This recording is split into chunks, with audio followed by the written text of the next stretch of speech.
पापा बनना कितना अनोखा एहसास होता है। आपकी दुनिया में कोई नन्ही नन्ही सी आंखें खोलता है। उस दिन दुनिया भर की खुशियां आपके जीवन में भर जाती हैं। वो फूलों की पंखुड़ी से भी नाजुक, उसे छूने से भी डर लगता है। अपने हाथ कठोर महसूस होते हैं। बड़ी सावधानी से हाथों में लेकर बच्चे को सीने से लगाते हैं। जब उसकी गर्मी अपने सीने में महसूस होती है, वो एहसास बहुत अनोखा होता है। वो सोते हुए कितने शांत लगते हैं, कितने प्यारे लगते हैं। दबे पांव उसके पास जाना, उसे चूमना, उसके छोटे से चेहरे को देखते रहना, उसके छोटे छोटे हाथों को हाथ में लेना, उसकी नन्ही नन्ही उंगलियों में जबरदस्ती अपनी उंगली थमाना और उसका अचानक से कसकर पकड़ लेना, कितने प्यारे एहसास होते हैं। पापा बनने से पहले नींद में कोई जरा सी खलल डाल दे तो बरस पड़ते थे, लेकिन उसे सुलाने के लिए रात भर भी जागना नहीं करता। कभी कभी उसका रोते रोते सीने पर सो जाना और सुबह जागते ही वो प्यारी सी मुस्कान बिखेर देना बस दिन बन जाता है। पापा बनना अपने आप में कितना अनोखा एहसास होता है।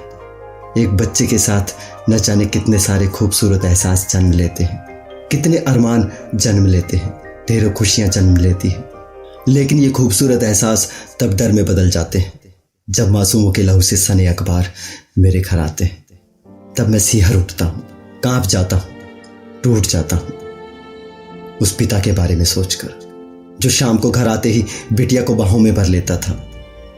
उस बाप का क्या हाल हो रहा होगा जब उसने कपड़े में लिपटे अपनी बिटिया के टुकड़ों को समेटकर सीने से लगाया होगा। उस माँ के बारे में सोचकर जिसका सारा दिन उसकी नटखट शरारतों और मासूम सवालों में गुजरता था, उस माँ का क्या हाल हो रहा होगा। उस बेचारी का तो कलेजा मुंह को आया होगा। हम और आप तो बस उस दर्द की कल्पना कर सकते हैं।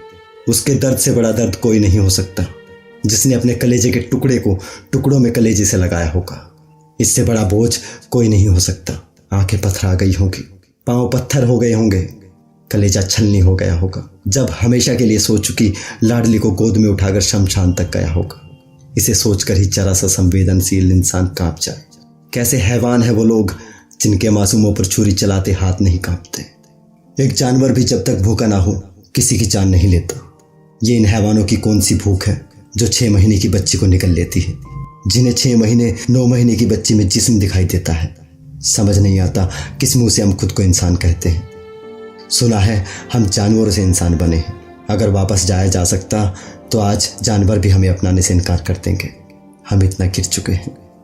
किसी भी सभ्यता को सभ्य रहने के लिए डर जरूरी होता है, लेकिन इस देश की विडंबना यही है, यहाँ किसी को डर ही नहीं। राजनीति गरीबों का खून चूसती है, पूंजीपतियों के तलवे चाटती है। कानून और न्याय व्यवस्था गुंडों के घर की दासी बन चुकी है। जिनके ऊपर हमारी रक्षा की जिम्मेदारी है, वो 50-100 रुपये में बिक जाते हैं। वो रक्षक भी भक्षक हो जाते हैं। यहाँ सब कुछ बिकाऊ है। इंसान से लेकर भगवान तक सबकी कीमत है। इसलिए न किसी को खाकी का डर है, न खादी का डर है, न ही किसी खुदा का डर है। सुना है जब इंसान हैवान हो जाए तो आखिरी उम्मीद भगवान होता है, लेकिन वो घट घट में रहने वाला भी मासूमों का गला खुद ही घोंट देता है। वो सर्वशक्तिमान, सर्वव्यापी, करुणा निधान 5 बलशाली वीरों की पत्नी को बचाने तो तोड़ पड़ता है, लेकिन मजलूम और मासूम को लुटता देखता रहता है। इससे विभत्स और क्या होगा। 6 महीने की बच्ची से बलात्कार होता है। 2.5 साल की बच्ची मारकर कूड़े में फेंक दी जाती है। उसे कुत्ते नोच डालते हैं, तब भी वो सर्वशक्तिमान देखता रहता है। क्या वो इतना बेबस है, लाचार है, या वो कायर है, चुप के बैठ जाता है अपने स्वर्ग में, अपनी जन्नत में कहीं। तुम कहते हो ना, उसकी मर्जी के बिना पत्ता भी नहीं हिलता।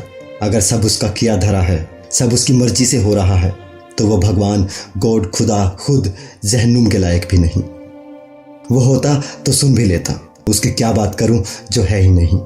मैं उनसे पूछता हूं जो है, जिन्हें हम चुनते हैं देश की सुरक्षा के लिए, अपनी रक्षा के लिए। बेटी बचाओ, बेटी को पढ़ाओ, ये खोखले नारे लगाने वाले। एक पिता अपनी बेटी को किस किस से बचा के रखे, कहाँ छुपा के रखे। अगर पिता का सीना खुल सकता तो उसे अपने सीने में ही छुपा कर रख लेता। अगर उसे पढ़ने के लिए भेजना है तो उसे बचाया कैसे जाए। हर तरफ तो भेड़िए खुले घूम रहे हैं, हर चौक पर पिशाच ताक में बैठे हैं। क्या पता कब कोई उसे नोच डाले, नाजुक बदन को रोंद डाले, फूल सी गुड़िया के चिथड़े चिथड़े कर डाले।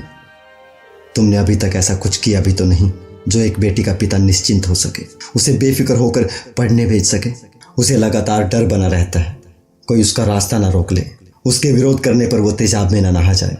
हर बेटी का पिता उसे खूब पढ़ाना चाहता है, अपने सामर्थ्य से ज़्यादा उसे अफसर बिटिया बनाना चाहता है। जिसे हर एक निवाला फूंक फूंक कर खिलाता है, क्या उसे दहेज की आग में जलता देखने के लिए? एक बेटी के पिता के डर पहले क्या कम थे? सड़क की फब्तियों के, कॉलेज के तेजाबियों के, दहेज के लोभियों के, जो अब 6-6 महीने की बच्ची के साथ वहशियत हो रही है। उस पर जख्मों पे नमक छिड़कते, बेटी बचाओ बेटी पढ़ाओ के नारे बुलंद करने वाले। कहते हैं बलात्कार छोटे कपड़ों की वजह से होते हैं, लड़कियों के खुला घूमने से होते हैं, डूब के मर जाना चाहिए तुम्हें। अरे 2.5 साल 6 महीने की बच्ची में तो वो अंग भी विकसित नहीं होते जिन्हें छुपा के रखा जाए। आज सचमुच अपने इंसान होने पर शर्मिंदा हूं। कैसा समाज बना दिया हमने, जिसमें संवेदनाएं मर चुकी हैं, एहसास खत्म हो चुके हैं। मांस के लोथड़े में जाति ढूंढी जाती है। टुकड़ों को इकट्ठा करने से पहले धर्म ढूंढा जाता है। धर्म और जाति जाने बिना माचिस मोमबत्ती तक नहीं पहुंचती, हलक से आवाज बाहर नहीं आती, कोई पोस्टर डीपी नहीं बनता, कोई हाथ इनकलाब में नहीं उठता। शर्म आनी चाहिए हमें अपने आप को सामाजिक प्राणी कहने में, और शर्म आनी चाहिए उन्हें जिनके हाथों में देश की भीतरी सुरक्षा है, जो जांच अधिकारी टुकड़ों में देखकर रो पड़ते हैं, जो न्यायाधीश सजा सुनाते रो पड़ते हैं। तुम्हारा रोना तुम्हारी नपुंसकता को दिखाता है, तुम्हारी बेबसी कमजोरी को, तुम्हारी बिकाऊपन को दर्शाता है। तुम अगर ईमानदार होते तो कोई किसी चिड़िया के पर भी नहीं उखाड़ सकता था, लेकिन तुम्हारे होते हुए मासूमों के अंग निकाल दिए जाते हैं, उनके भीतर पत्थर भर दिए जाते हैं। तुम्हारे रोने से कुछ नहीं बदलेगा। कहो आज तक कुछ बदला हो तो? हर रोज मासूम मर रहे हैं, हर दिन बलात्कार हो रहे हैं। 60 साल के बुजुर्ग से लेकर 6 महीने की बच्ची तक को ये भेड़िए नोच रहे हैं। तुम्हें रोना नहीं चाहिए, तुम्हें गुस्सा होना चाहिए। तुम्हारा गुस्सा इतना भयानक होना चाहिए किसी मासूम को छूने से पहले जालिमों की रूह कांप उठे। अब मैं आपसे बात कर रहा हूं, आपसे, बेटों के बाप से। क्या सारे डर बेटी के पिता के हिस्से के हैं? क्या इस डर से तुम्हें डरना नहीं चाहिए? तुम्हें डरना चाहिए हर बेटी के बाप से, इससे पहले कि उसका डर गुस्से में बदल जाए। सड़क पर फब्तियां कसने वालों की जबान काटनी चाहिए। रास्ता रोकने वाला तुम्हारा लाडला तेजाब में न नहा जाए। बेटी को छूने वाले के हाथ उखाड़ लिए जाए। दहेज की आग में चलाने वाले जलते नजर आए। तुम्हें डरना चाहिए। एक बेटी के बाप के डर को गुस्से में बदलने से पहले तुम्हें डरना चाहिए।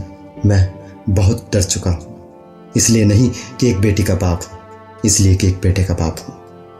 थोड़ी सी संवेदनाएं समेटकर सोचिएगा जरूर, कहीं किसी दिन तुम्हारे घर आए अखबार पर तुम्हारा ही लहू न नजर आए। तुम्हें डरना चाहिए।